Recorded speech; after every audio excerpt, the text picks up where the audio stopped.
सर्वप्रथम तो जय श्री कृष्ण। आज नवरात्रि का प्रथम दिन है।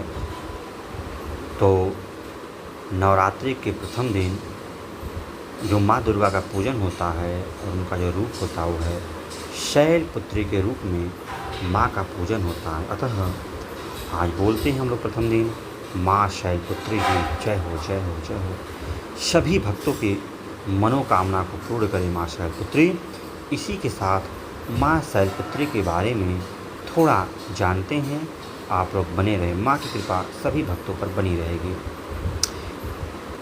वंदे वांछित लाभाय चंद्रार्थ शेखराम वृषारूढ़ाम शूलधराम शैलपुत्री यशस्विनी। कहते हैं माँ दुर्गा अपने पहले स्वरूप में शैलपुत्री के नाम से जानी जाती हैं। पर्वतराज हिमालय के वहाँ पुत्री के रूप में उत्पन्न होने के कारण इनका यह शैलपुत्री नाम पड़ा था। क्योंकि पर्वतराज हिमालय के यहाँ हुई, जो पर्वत होता है उसे हम शैल भी बोलते हैं, अतः माँ का नाम शैलपुत्री पड़ गया। वृषभ स्थिता, इन माता जी के दाहिने हाथ में त्रिशूल और बाएं हाथ में कमल पुष्प सुशोभित। यही नौ दुर्गाओं में प्रथम दुर्गा है। थोड़ा और जानते हैं। अपने पूर्व जन्म में ये प्रजापति दक्ष की कन्या के रूप में उत्पन्न हुई थी, तब इनका नाम सती था। आपको ज्ञात होगा कि जो प्रजापति दक्ष थे उनकी कन्या सती, जो कि भगवान भोले की पत्नी थी, प्रजापति दक्ष के अपमान के कारण माता सती अपने देह को त्याग दिया था, यज्ञ में आहुति दे दी थी। क्योंकि उनसे अपने पिता का जो दुर्भावनापूर्ण बातें थी उन्हें सहन नहीं हुआ। कहा जाता इनका विवाह भगवान शंकर से हुआ था। एक बार आगे आप लोग समझिए, प्रजापति दक्ष ने एक बहुत बड़ा यज्ञ किया। इनमें उन्होंने सारे देवताओं को अपना अपना यज्ञ भाग प्राप्त करने के लिए निमंत्रण किया, किंतु शंकर जी को उन्होंने इस यज्ञ में नहीं बुलाया।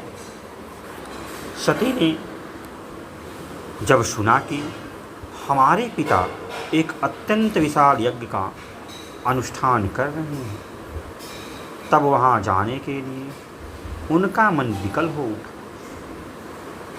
अपनी यह इच्छा उन्होंने शंकर जी को बताई। सारी बातों पर विचार करके बाद उन्होंने कहा, प्रजापति दक्ष किसी कारणवश हमसे रुष्ट है।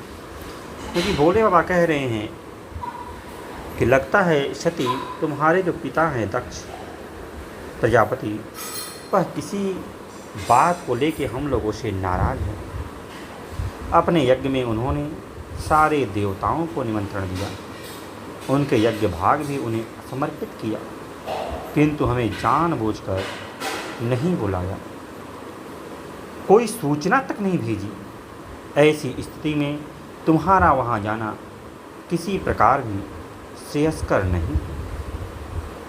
शंकर जी की इस उपदेश से सती का प्रबोध नहीं हुआ। पिता का यज्ञ देखने वहाँ जाकर माता और बहनों से मिलने की उनकी व्यग्रता किसी प्रकार भी कम न हो सकी। उनका प्रबल आग्रह देकर भगवान शंकर जी ने उन्हें वहाँ जाने की अनुमति दे दी। जब बार बार माँ सती कहने लगी कि नहीं ऐसा नहीं हो सकता, भूल गए होंगे, आग्रह करने लगी भोले बाबा से, तब भोले बाबा उनको आज्ञा दे देते हैं कि ठीक है आप जा सकते। सती ने पिता के घर पहुंचकर देखा कि कोई भी उनसे आदर और प्रेम के साथ बातचीत नहीं कर रहा है। सारे लोग मुंह फेरे हुए हैं। केवल उनकी माता ने स्नेह से उन्हें गले लगाया। बहनों की बातों में व्यंग और उपहास के भाव भरे हुए थे, जैसा कि आज भी है।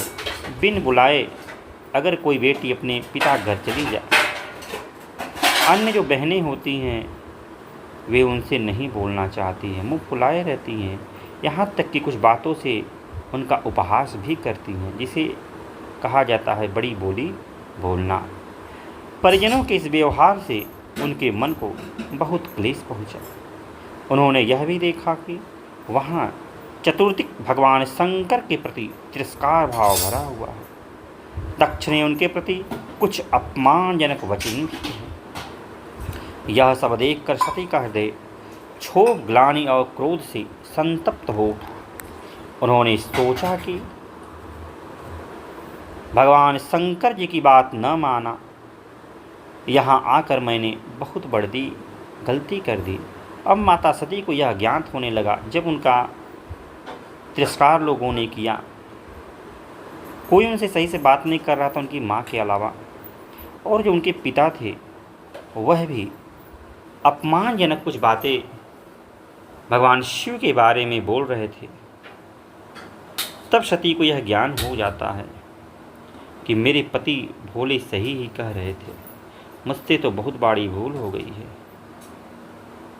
वह अपने पति भगवान शंकर के इस अपमान को सह न सके। उन्होंने अपने उस रूप को तक्ष वहीं योगाग्नि द्वारा जलाकर भस्म कर दिया। वज्रप्रात के समान इस दारुण दुखद घटना को सुनकर शंकर जी ने क्रुद्ध हो अपने गढ़ को भेजकर दक्ष के उस यज्ञ का पूर्णतः विध्वस्त करा दिया।